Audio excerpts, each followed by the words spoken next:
السلام علیکم، میرا نام حفصہ سردار ہے۔ میں 19 سال کی ہوں۔ میں پنجاب جہلم سے تعلق رکھتی ہوں اور میں ریحان اے آئی ٹیچنگ انسٹیٹیوٹ میں پارٹیسپینٹ ہوں۔ میرا آج کا جو ٹاسک ہے وہ ہے ٹیڈکس ٹاک کا ریویو، جو کہ سر کین رابسن کا ہے۔ سر کین رابسن ایک مشہور مصنف اور تعلیمی ماہر تھے۔ ان کا خیال تھا کہ تعلیم صرف نمبروں اور امتحانوں کے لیے نہیں ہونی چاہیے، بلکہ بچوں کی تخلیقی صلاحیتوں اور خیالات کو بھی بڑھانا چاہیے۔ ان کی سب سے مشہور ٹیڈیکس تقریر "دی اسکول کلز کریٹیوٹی" دنیا میں سب سے زیادہ دیکھی جانے والی تقریر بنی۔ اس میں انہوں نے کہا کہ اسکول فیکٹری کی طرح چلتے ہیں، جہاں سب بچوں کو ایک جیسا سمجھا جاتا ہے اور صرف سائنس اور ریاضی جیسے مضامین کو اہمیت دی جاتی ہے، لیکن حقیقت یہ ہے کہ ہر بچہ منفرد ہے۔ کچھ بچے آرٹ، میوزک یا ڈانس میں اچھے ہوتے ہیں اور اسکولوں کو ان کی ان صلاحیتوں کو بھی آگے بڑھانا چاہیے۔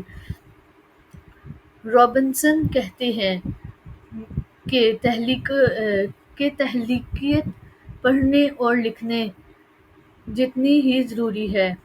جس طرح ہم بچوں کو پڑھنا اور لکھنا سکھاتے ہیں، اسی طرح ہمیں انہیں نئے خیالات، سوچنے اور غلطیاں کرنے کی ہمت بھی دینی چاہیے۔ ان کے مطابق غلطیاں کرنا سیکھنے کا حصہ ہے۔ وہ یہ بھی کہتے تھے کہ تعلیم ہر بچے کے مطابق ہونی چاہیے۔ ہر طالب علم مختلف ہے، اس لیے نظام تعلیم کو بھی ان کی دلچسپیوں اور صلاحیتوں کے حساب سے ہونا چاہیے۔ وہ تعلیم کو کھیتی باڑی سے تشبیہ دیتے تھے۔ کسان فصل کو زبردستی نہیں اگاتا، بلکہ حالات بہتر کرتا ہے تاکہ پودا خود بڑھے۔ اسی طرح استاد کو ایسا ماحول دینا چاہیے جہاں بچے اپنی اصل صلاحیتیں تلاش کر سکیں۔ ان کا پیغام مستقبل کے بارے میں بھی تھا۔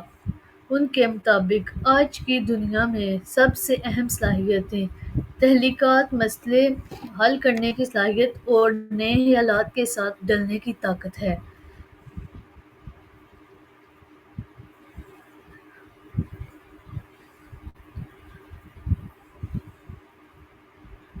انہوں نے ذاتی نوعیت کی تعلیم پر بھی زور دیا۔ ان کا کہنا تھا کہ ہر طالب علم کو ایک جیسا نہ سمجھا جائے، بلکہ تعلیم کو اس کی صلاحیتوں، دلچسپیوں اور ضروریات کے مطابق ڈھالنا چاہیے۔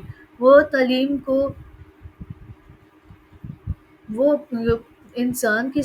بچوں کی صلاحیتوں کو اتنا ہی ضروری سمجھتے تھے جتنا کہ تعلیم کو۔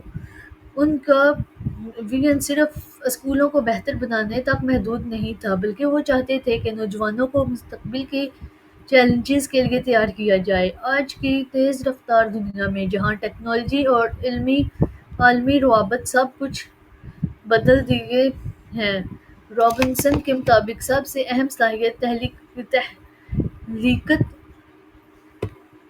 تنقیدی سوچ اور نئے حالات کے مطابق ڈھلنے کی اہلیت ہے۔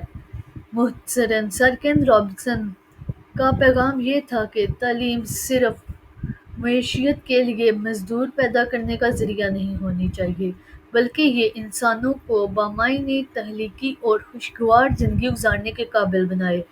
ان کی وراثت آج بھی دنیا بھر میں تخلیقی اور طالب علم پر مذکور تعلیم کی تحریکوں کو زندہ رکھے ہوئے ہے۔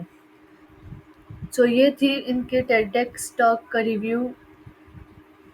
مجھے اجازت دیجیے۔ Thank you.